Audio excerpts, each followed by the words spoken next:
Hello friends, आज मैं आपको दिखाने जा रहा हूँ सेंटोस 7 में कैसे हडूप इंस्टॉल किया जाता है। सबसे पहले आपको क्या करना रहेगा कि सेंटोस मशीन को वीएम मशीन में इंस्टॉल करना रहेगा। तो यहाँ पे मेरी आपको स्क्रीन दिख रही है जो सेंटोस 7 को मैं इंस्टॉल कर रहा हूँ मेरी वीएम मशीन में। जैसे ही मैं नेक्स्ट करूँगा मुझे सॉफ्टवेयर सिलेक्शन करना रहेगा। यहाँ पे मैं मिनिमल इंस्टॉलेशन पे सिलेक्ट करूँगा। मेरा मिनिमल इंस्टॉलेशन पे सिलेक्ट जैसे करूँगा तो मैं यहाँ पे आपको GUI के साथ बताने जा रहा हूँ। तो मैं GUI सिलेक्शन करूँगा। जावा हडूप के लिए ज़रूरी है, इसके लिए मैं प्री इंस्टॉल जावा को यहाँ पे सिलेक्ट करूँगा। तो मेरा जावा प्लेटफॉर्म मैंने सिलेक्ट करके रख दिया है। आप इसमें से कोई भी सिलेक्शन कर सकते हैं जो आपको नेसेसरी चाहिए होंगे आपके हडूप इंस्टॉलेशन के लिए, मशीन के लिए। यहाँ पे मुझे जो चाहिए वो मैं सिलेक्ट कर रहा हूँ, जैसे कि डेवलपमेंट टूल्स और डेटाबेस के लिए PostgreSQL सर्वर, जो मेरे क्लाउडेरा मशीन के लिए सूटेबल रहेगा। जैसे आप डन करोगे आपका प्रोसेस कंप्लीट हो जाएगा। अब सिर्फ आपको दो चीज़ें करनी रहेगी।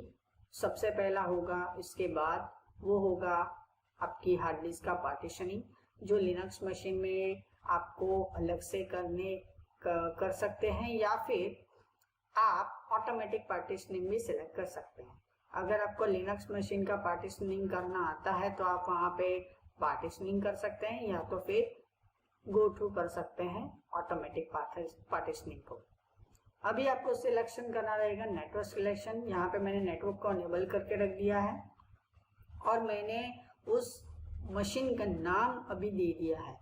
ये बहुत इंपॉर्टेंट है। जब आप हडूप मशीन इंस्टॉल करो तो हर एक मशीन का एक यूनिक नेम, जिसको हम डोमेन नेम बोलते हैं, जो IP एड्रेस के थ्रू फैच होगा, तो उसको हमें पहले से प्रायोरली सेटअप करके रखना है। अभी हमें क्या करना रहेगा कि अभी हमें यूजर क्रिएट करना रहेगा।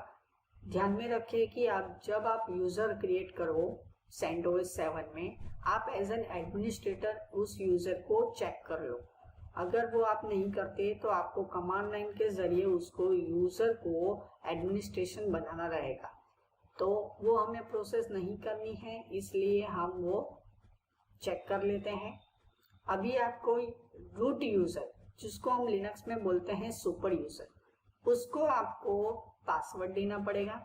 जैसे ही आपकी जो पासवर्ड प्रोसीजर है वो कंप्लीट हो जाती है, आपको सिर्फ वेट करना रहेगा जब तक कि आपका इंस्टॉलेशन VM पे हो जाए।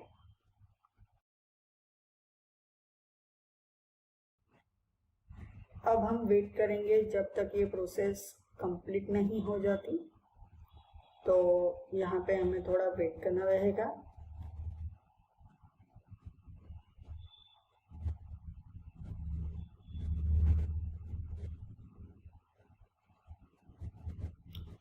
तो जैसे ही हमारी प्रोसेस डन हो जाएगी, आपको ये स्क्रीन एक दिखेगी। वो स्क्रीन है रिबूट की स्क्रीन।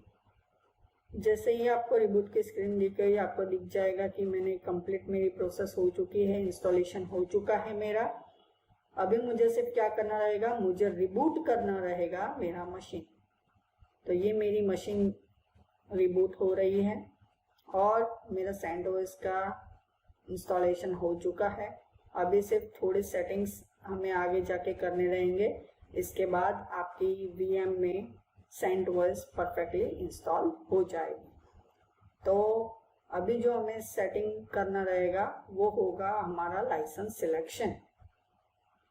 तो हम वेट करते हैं जब तक हमें वो पैनल नहीं दिख जाती।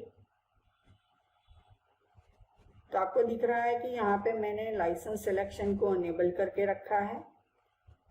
जैसे ही आप डन करोगे आपका इंस्टॉलेशन कंप्लीट हो जाएगा। एक बार आप चेक कर लो कि आपका नेटवर्क कॉन्फ़िगरेशन और होस्ट नेम सही से आपने डाला है कि नहीं। आगे हम क्या करेंगे कि जैसे ही आपका ये सेटिंग डन हो जाता है, अब हम इसको नेक्स्ट करेंगे। तो ये आपका पैनल आ जाएगा, यूज़र पैनल, जिसमें आपको सिर्फ पासवर्ड डालना रहेगा। पासवर्ड डालने के बाद ये आपको स्क्रीन दिखेगी जो आपकी सेंटोस इंस्टॉलेशन की स्क्रीन है। जैसे ही आपका इंस्टॉलेशन खत्म हो जाएगा, अब आपको एक वेलकम पैनल दिखेगी। वहाँ पे आपको नेक्स्ट करते जाना है। सबसे पहला होगा लैंग्वेज सिलेक्शन, दूसरा होगा कीबोर्ड सिलेक्शन। हमें प्राइवेसी सेटिंग में लोकेशन सर्विस को डिसेबल करना रहेगा और फिर नेक्स्ट करके हम जो गूगल अकाउंट, जो लिंकिंग अकाउंट है वो हम स्किप कर देंगे और ये हमारा गेटिंग स्टार्टेड पेज आ जाएगा। इसको भी हम क्लोज कर देते हैं। अब हमें मेरी होस्ट मशीन जो है विंडोज 10, उसके ऊपर मैंने एक फाइलजिला क्लाइंट करके एक सॉफ्टवेयर इंस्टॉल किया हुआ है। वो क्या काम करेगा, इसके थ्रू हम लिनक्स मशीन की जो फाइल सिस्टम है उसको हम डायरेक्टली यूज कर सकते हैं। तो यहाँ पे मैं एक प्रोसीजर बता रहा हूँ कि कैसे आप फाइलजिला क्लाइंट से आपके वर्चुअल मशीन के एप्लीकेशन को एक्सेस कर सको, जो डायरेक्टरी एक्सेस है उसको। तो सबसे पहले आप टर्मिनल में जाइए। आपको पहले आपकी आईपी एड्रेस जानी रहेगी, तो आपका आईपी एड्रेस आपको जाने के लिए ifconfig नाम का कमांड आपको टाइप करना है। जैसे ही आपने if कमांड टाइप किया, ifconfig कमांड, जिससे आपको एक आईपी एड्रेस मिल जाएगा। उस आईपी एड्रेस के थ्रू आपको SFTP कनेक्शन करना रहेगा, जो मैं अब जस्ट आपको दिखा रहा हूँ। मैंने एक ऑलरेडी एक बना के रखा है। जैसे ही आप साइट मैनेजर में जाओगे, आपको दिख जाएगा कि मैंने होस्ट नेम में मेरा आईपी एड्रेस डाला, SFTP मेरा प्रोटोकॉल सिलेक्शन हुआ और यूजर नेम और पासवर्ड जो आपके लिनक्स का जो आपने डाला हुआ है वो आपको डालना रहेगा। जैसे ही आप कनेक्ट करोगे, ओके, तो जैसे ही आप कनेक्ट करोगे तो वो आपकी स्क्रीन जो आपकी लिनक्स की है वो आपको दिखा देगा। ओके, तो जैसे मैंने ओके किया, राइट साइड पे आपको एक स्क्रीन दिख रही है, वो वहाँ पे आपको जो लिनक्स की जो डायरेक्टरी सिस्टम है, जो यहाँ पे मैंने डेस्कटॉप में रखा हुआ है, वो आपको दिख जाएगा।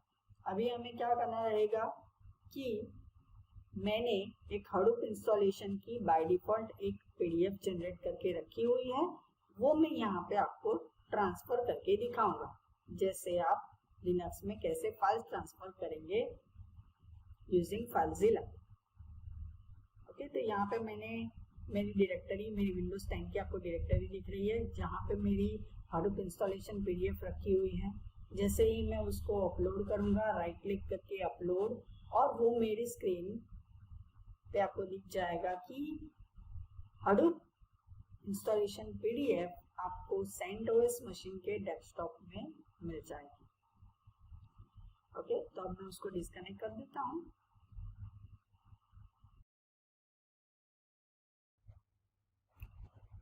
ओके, तो अब मैं उस पीडीएफ फाइल को ओपन करूँगा जिसमें मैंने सारे स्टेप लिखे हैं कि कैसे आप क्लाउडेरा इंस्टॉल कर सकते हो हडूप मशीन के अंदर।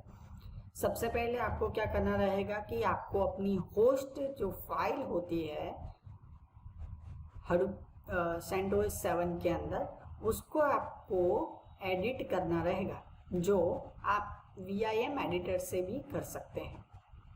तो यहाँ पे मैंने कमांड टाइप किया sudo vim/etc/hosts और फिर यहाँ पे मैं एंटर करूँगा तो वो मुझे एक एडिटर पैनल दिखाएगा। सबसे पहले आपको पासवर्ड डालना पड़ेगा क्योंकि आपने रूट यूज़र से लॉगिन किया है। तो जैसे ही आप एडिट करोगे आपको आई प्रेस करना रहेगा। जैसे आप आई प्रेस करोगे आपको इंसर्ट का लेबल मिल जाएगा। फिर आपको डोमेन नेम और आईपी एड्रेस डालना रहेगा। तो डोमेन नेम मैंने आपको बताया था वो था hadoop.local। तो सबसे पहले मैं डालूंगा मेरा आईपी एड्रेस, जो फिर से हम देखेंगे कि कहाँ से हमें मिल रहा है। तो मैं जाऊंगा एप्लीकेशन पैनल में, फिर वहाँ से मैं सिलेक्ट करूँगा टर्मिनल को और वो कमांड हम टाइप करेंगे वो है ifconfig। जैसे ही आपने कमांड टाइप किया आपको आपकी करंट सिस्टम का आईपी एड्रेस मिल जाएगा। वो आईपी एड्रेस आपको कॉपी करके उस पर्टिकुलर एडिटर में डाल देना है और स्पेस करके आपको होस्ट नेम भी डालना रहेगा। होस्ट नेम हमारा रहेगा hadoop.local, जो हमने इंस्टॉलेशन के वक्त डिक्लेयर किया था। तो एक स्पेस देके आपको लिखना रहेगा hadoop.local। जैसे ही आपका एडिटिंग कंप्लीट हो जाता है आपको एस्केप shift:/WQ टाइप करना रहेगा, जिससे वो एडिटिंग सेव हो जाएगी।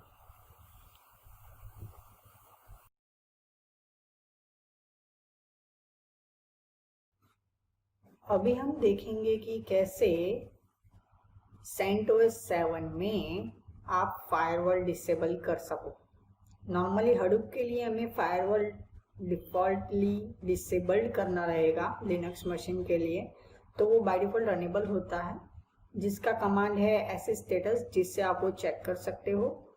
उसको एडिट करने के लिए आपको ये कमांड टाइप करना पड़ेगा sudo vim/etc/sysconfig/SE-Linux। जैसे ही आप ये कमांड टाइप करोगे आपको SE-Linux के सामने क्या लिखना रहेगा, डिसेबल्ड, जो बाय डिफ़ॉल्ट एनफोर्सिंग होता है। तो सेम आई दबाओ, फिर आप अंदर जा सकते हो एडिट करने के लिए, फिर एडिट करके उसको डिसेबल्ड लिख दो। फिर से आपको टाइप करना रहेगा एस्केप shift:/WQ, ये आपका सेटिंग सेव। फिर आपको करना रहेगा रिबूट।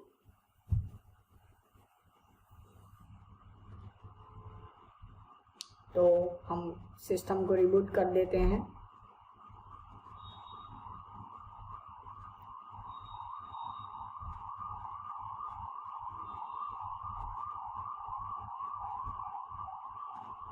जैसे ही आपकी सिस्टम रिबूट हो जाती है, अब आपको फिर से लॉगिन करना रहेगा।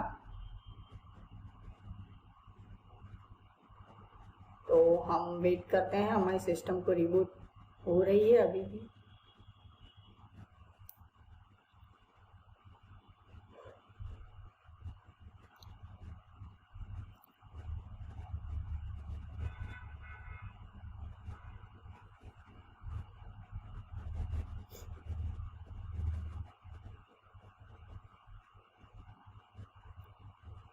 सो ये स्क्रीन मेरी लोड हो रही है। तो अब आपको हमारा लॉगिन पेज दिखाई देगा। अब मैं यहाँ पे मेरा पासवर्ड डालूंगा, जो है ट्रेनिंग। जैसे ही अभी मैं साइन इन करूँगा, मैं लॉगिन हो जाऊँगा मेरी लिनक्स मशीन पे। और अब हमें आगे की प्रोसीजर करनी रहेगी। नॉर्मली आगे की जो प्रोसीजर है वो है जावा इंस्टॉलेशन, बट मैंने आपको स्टार्टिंग में ही आपको दिखाया था कि मैंने जावा जेडीके प्लेटफॉर्म को पहले से ही अनेबल्ड करके रखा है। तो यहाँ पे जो आपको बाय डिफ़ॉल्ट इंस्टॉलेशन मिलता है वो होता है जेडीके का ओपन जेडीके वर्जन, जो बाय डिफ़ॉल्ट आपको पहले से इंस्टॉल करके दिया गया है। ओके, जो ओपन जेडीके है। अगर आपको उसको चेक करना है तो उसके लिए आपको एक कमांड टाइप करना रहेगा, जो मैं आपको थोड़ी देर में दिखा रहा हूँ। ओके, तो हमने जो स्टार्टिंग में इंस्टॉलेशन किया था वो हम अभी देख रहे हैं कि कैसे जावा हमारा इंस्टॉल हुआ है। अगर आपको ओरिजिनल जावा का इंस्टॉलेशन चाहिए होगा तो आप मैंने जो यहाँ पे एक लिंक दी गई है, उसके लिंक के अंदर भी आप जाके उसको इंस्टॉल कर सकते हो और उसको सेटअप कर सकते हो, जो बाय डिफ़ॉल्ट एक RPM फाइल होगी। ओके, जो वो लिंक मैंने अभी ओपन करके रखी है, जो आपको ले जाएगा ओरेकल के पेज पे। आपको यहाँ पे आपका जो वर्जन है वो आपको चेक करना रहेगा कि आपको कौन सा वर्जन इंस्टॉल करना है। हडूप के लिए बाय डिफ़ॉल्ट मिनिमम वर्जन 7 चाहिए, या तो 8 चाहिए, तो आप जावा 8 का वर्जन भी डाउनलोड करके उसके ऊपर आप इंस्टॉल कर सकते हो। अभी आपका इम्पोर्टेंट सिलेक्शन रहेगा वो है एडिटर सिलेक्शन, जो होगा या तो नेटबिन्स, या तो इंटेलिजे, या तो इक्लिप्स। तो आप तीनों में से कोई भी एक को इंस्टॉल करके डाउनलोड कर सकते हो। बट उसके पहले आपको क्या डाउनलोड करना रहेगा, आपका लिनक्स का जो सॉफ्टवेयर है जावा के लिए वो। ओके, तो जावा का जेडीके आपको लिनक्स के लिए डाउनलोड करके इंस्टॉल करना है और फिर आप उसको चेक कर सकते हो। जो कमांड है जावा हाइपन वर्जन, जैसे ही आपने जावा हाइपन वर्जन कमांड टाइप किया आपको एक ओपन जेडीके का इंस्टॉलेशन दिख जाएगा, वो वर्जन है 1.8। ओके, तो मैं यहाँ पे इंस्टॉलेशन नहीं कर रहा हूँ क्योंकि मैंने पहले से ही उसको इंस्टॉल करके रखा हुआ है। अभी हमें क्या करना है, अभी हम आगे का जो कमांड है वो टाइप करेंगे, जो होगा हडूप का CDH, जो क्लाउडेरा मशीन है उसका 5वां वर्जन हम डाउनलोड करेंगे हमारी CentOS 7 के अंदर। तो आप क्लाउडेरा में जाके उसकी जो दी गई लिंक्स हैं उसके ऊपर भी आप क्लिक करके वो डाउनलोड कर सकते हो। यहाँ पे मैं आपको दिखा रहा हूँ कि मैंने यहाँ पे CentOS 6 की लिंक्स को मैंने यूज़ किया है मेरे हडूप वर्जन के लिए। आप 7 को भी चूज़ कर सकते हो। जैसे ही मैं उसको सेव करूँगा ये आपकी डाउनलोड डायरेक्टरी में सेव हो जाएगी। आपको ये लिंक आपको डिस्क्रिप्शन में मिलेगी। अगर मुझे उस पर काम करना है तो मुझे सबसे पहले क्या करना रहेगा, सबसे पहले मुझे उस डायरेक्टरी में जाना है और उसमें से मुझे इंस्टॉलेशन करना रहेगा। तो सबसे पहले हम डायरेक्टरी में जाएंगे जहाँ पे आपका क्लाउडेरा जो RPM जो आपकी फाइल है वो इंस्टॉल और डाउनलोड हो चुकी है। वहाँ से हम उसको सेव करेंगे और इंस्टॉल करेंगे। तो डाउनलोड्स, CD डाउनलोड्स, तो वहाँ पे आपको एक क्लाउडेरा का फाइल दिख रहा है। यहाँ से हमें कमांड टाइप करना है, वो है sudo yum no jpg check install local install और फिर क्लाउडेरा का जो RPM है वो। जैसे ही वो कमांड आपने टाइप किया वो पूरा इंस्टॉलेशन प्रोसीजर कंप्लीट कर देगा। ओके, यम कमांड नॉर्मली यूज होता है आपके CentOS में। यहाँ पे आपको दिख रहा है कि उसने एक पैकेज इंस्टॉलेशन के लिए मांगा है, जहाँ पे मैं यस कर देता हूँ तो मेरा क्लाउडेरा इंस्टॉल हो चुका है। अभी आपको सिर्फ क्या करना रहेगा कि हडूप का जो कॉन्फ़िगरेशन है वो यहाँ पे आपको टाइप करना रहेगा। तो सबसे पहले मेरा कमांड होगा sudo yum install hadoop conf sudo। तो यहाँ पे आपका जो sudo कमांड है वो हडूप मशीन पे आपका जो प्री रिक्विजिट सेटअप है वो करके आपको देगा। ओके, तो वो पूरी जो रिक्वायर्ड लाइब्रेरीज है, फिर रिक्वायर्ड पैकेजेस हैं और रिक्वायर्ड कॉन्फ़िगरेशंस हैं, वो सारी चीज़ें ध्यान में रख के वो अपना पूरा इंस्टॉलेशन करके देगा। यही सेम प्रोसीजर होगी जब आप मल्टीपल मशीन पे इंस्टॉलेशन करो। बट मल्टीपल मशीन पे इंस्टॉलेशन करते वक्त आपको हर एक IP का जो रिकॉर्ड है वो होस्ट फाइल में डालना रहेगा, जो मैंने अभी जस्ट स्टार्टिंग में आपको दिखाया कि होस्ट फाइल में कैसे आप एंट्री करके आपका डोमेन नेम रजिस्टर कर सकते हो। तो वहाँ पे वही चीज़ होती है जो हडूप के लिए काम में आएगी। अभी ये मेरा दूसरे पैकेजेस डाउनलोड करने के लिए पूछ रहा है, तो वो सारे के सारे पैकेजेस होंगे, वो मेरी 487 MB की है, वो डाउनलोड हो रही है। तो हम उस प्रोसेस का वेट करेंगे जब तक वो डाउनलोड होके इंस्टॉल हो जाती है। तो ये पूरा हडूप आपको इंस्टॉल करके दे ही देगा। आपको सिर्फ वेट करना रहेगा जब तक ये प्रोसेस कंप्लीट नहीं होती।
ओके, तो अब हमें कमांड टाइप करना है।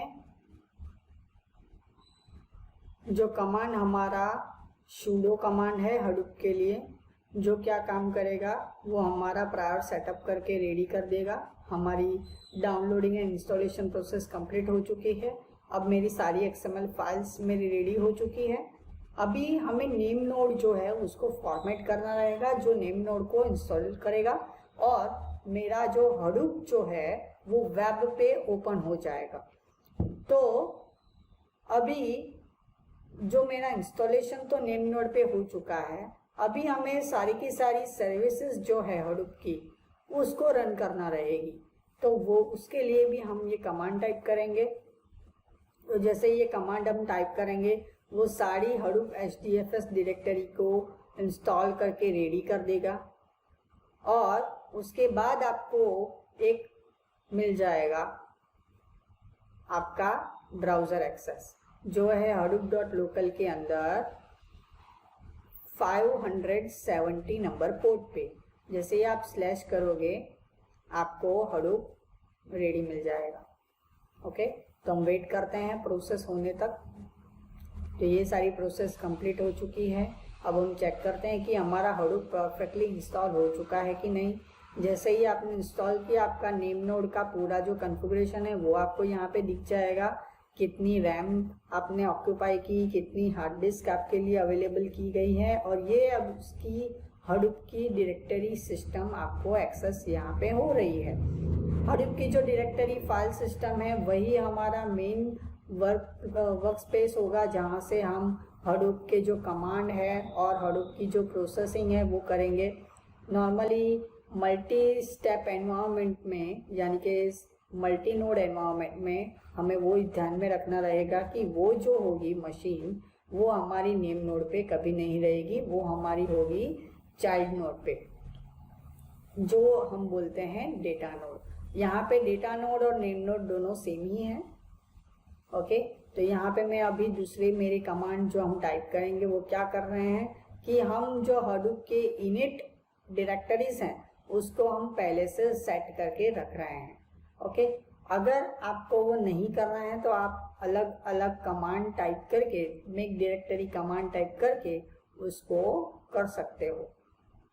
तो यहाँ पे मैंने इनिट HDFS जो sh फाइल है उसको रन किया, तो आपको दिख रहा है कि वो मेक डायरेक्टरी कमांड टाइप करके chmod सबको दे रहा है।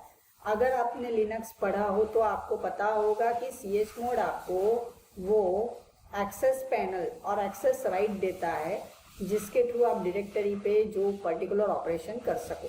यहाँ पे हर एक बार जब आप हडूप पे कोई भी कमांड फाइल सिस्टम पे वर्क करोगे तो आपको उसको एक्सेस राइट देने होंगे यूजिंग chmod।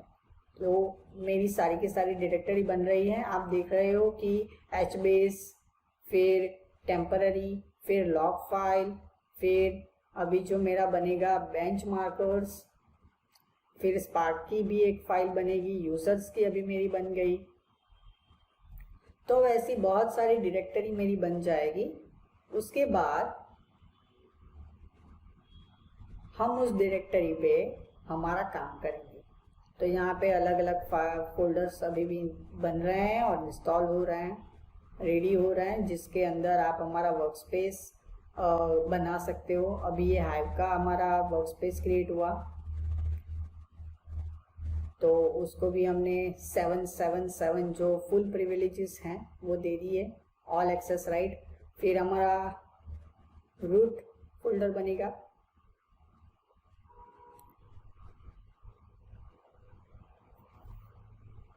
ओके, तो हम वेट करते हैं कि जब तक ये प्रोसेस कंप्लीट हो जाएगी।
ओके, तो अभी हमारी सारी डायरेक्टरीज बन के रेडी हो चुकी है। तो हम अब उसे चेक कर लेते हैं। हडूप पे आपको दिख जाएगा कि बेंचमार्क्स, एचबेस, टेम्पररी, यूज़र, और यूज़र के अंदर सारी की सारी जो हमारे पैकेजेस की जो डायरेक्टरी के जो वर्क स्पेस हैं वो बन गए हैं, जैसे हिस्ट्री, हाइव, स्पार्क।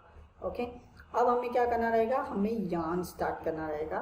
तो हम 1 बाय 1 कमांड टाइप करके यार्न को रेडी करेंगे। तो सबसे पहले हम रिसोर्स मैनेजर को स्टार्ट करेंगे।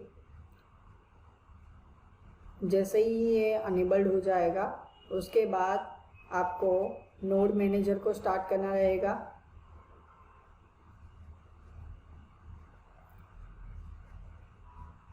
जो नोड मैनेजर की सर्विस को स्टार्ट करेगा। फिर हमें आखिर में मैप रिड्यूस की हिस्ट्री सर्वर को स्टार्ट करना रहेगा।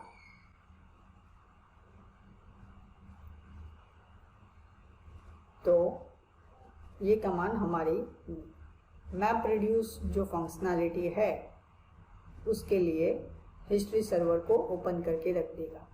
अभी हमें डायरेक्टरी बनानी है हमारे यूज़र के नेम की। तो यहाँ पे मैंने कमांड लिया जहाँ पे $यूज़र मेरा ग्लोबल वेरिएबल होता है लिनक्स के अंदर। $यूज़र के अंदर जो मैंने ट्रेनिंग नाम का एक यूज़र मैं बनाने की कोशिश करूँगा यूज़र के अंदर। तो जैसे ही ये बन जाएगा उसको आपको एक्सेस देना है chown करके। तो ओनरशिप परमिशन आपको उस यूज़र की आपके नाम की ही देनी पड़ेगी। आप देख सकते हो कि मेरा ट्रेनिंग नाम का एक यूज़र बना और उस यूज़र के पास अभी एक्सेस प्रिविलेजेस किसके होगी, रूट यूज़र की। अभी मैं उस रूट यूज़र का जो एक्सेस है, जो ओनर है, वो मैं एज एन ट्रेनिंग मतलब मेरे पास जो मैं लॉगिन यूज़र है उसको दे रहा हूँ। तो जैसे ही आप उसको प्रिविलेजेस सारे दे दोगे और उसको रिफ्रेश करोगे, आप देख सकते हो कि ओनर परमिशन आपकी सेट हो चुकी है ट्रेनिंग। अभी उसके अंदर आपको फोल्डर या फिर कुछ भी जो वर्क स्पेस के अंदर जो फाइल डेटा डालने हैं वो आप डाल सकते हो। मतलब आपका जो भी कोडिंग रिलेटेड आपको फाइल्स या फिर प्रोसेसिंग के लिए जो भी आपको फाइल्स डालनी है वो आप डाल सकते हो। ओके, तो वो मैंने पूरी एक प्रोसीजर बताई। अब मैं क्या कर रहा हूँ कि मेरे पास हडूप etc के अंदर, हडूप जो है उसकी डायरेक्टरी के अंदर मेरी बहुत सारी XML फाइल्स हैं। हम सबसे पहले वर्ड काउंट का जो प्रोग्राम है वो ही करने वाले हैं। तो यहाँ पे आपको मैंने दिखाया है कि भाई मैं ट्रेनिंग करके फिर से एक नया इनपुट मैं बनाने जा रहा हूँ। तो उसके लिए आपको कमांड टाइप करना रहेगा mkdir, और यहाँ पे मैंने इनपुट डायरेक्टरी बनाने की कोशिश की है।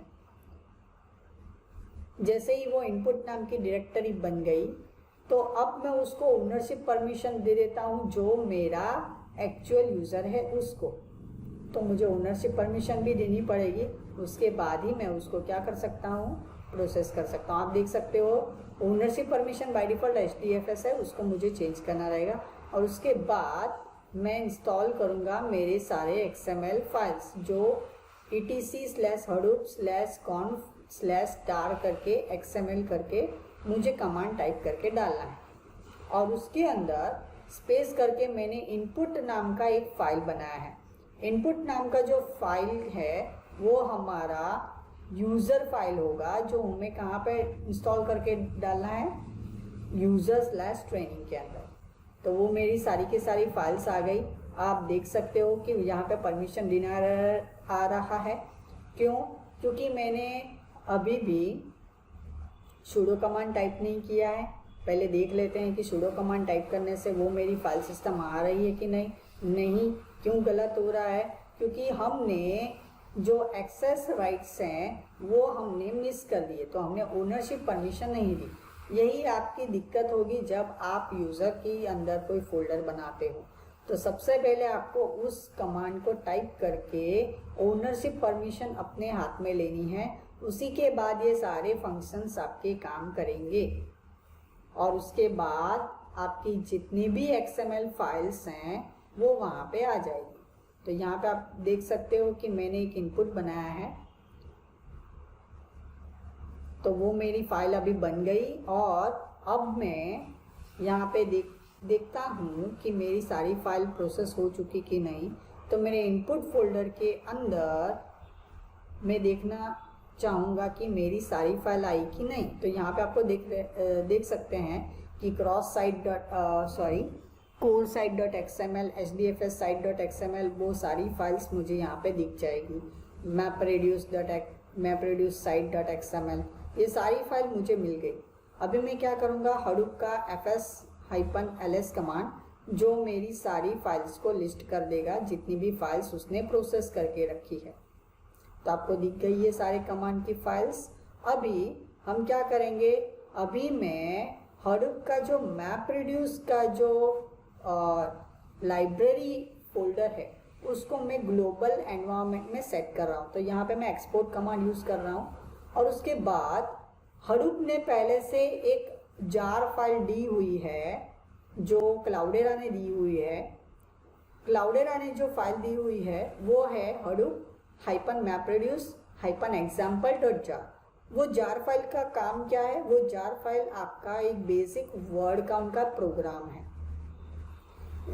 सॉरी, जैसे ही आप ये कमांड टाइप करोगे वो आपका वर्ड काउंट का प्रोग्राम आपके हडूप मशीन पे डन कर देगा। तो यहाँ पे मेरा जो कमांड है उसको मुझे पहले से ऑपरेट करना रहेगा सही तरीके से। तो मैंने उसको एक लाइन में कन्वर्ट कर दिया। तो अब मैं उसको पेस्ट करूँगा, यहाँ पे पेस्ट करूँगा और यहाँ पे आपको दिख रहा है कि मैंने इनपुट मेरा फोल्डर दिया है और आउटपुट 23 मेरा आउटपुट फोल्डर है। तो जैसे ही आउटपुट 23 फोल्डर रेडी हो जाएगा तो यहाँ पे मेरी एक जॉब अभी शुरू हो गई है। जॉब होगी हमारी मेन प्रोसेस, जहाँ पे हडूप हमारा इस जॉब पे काम कर रहा है। तो अभी ये टास्क मेरा चालू हो गया। यहाँ पे आपको देख सकते हो कि मैप 0 है, रिड्यूस 0 है। 1 बाय 1 ये प्रोसेस होती रहेगी और उसके बाद आपको एक आउटपुट डायरेक्टरी मिल जाएगी पर्टिकुलर ट्रेनिंग फोल्डर के अंदर। तो अब हम वेट करते हैं जब तक ये कंप्लीट हो रहा है। आप देख सकते हो टेम्पररी फोल्डर अभी मेरा जॉब का जो आईडी है उसके थ्रू एक बन गया है। तो अब हम वेट करेंगे जब तक ये प्रोसेस डन नहीं हो जाती।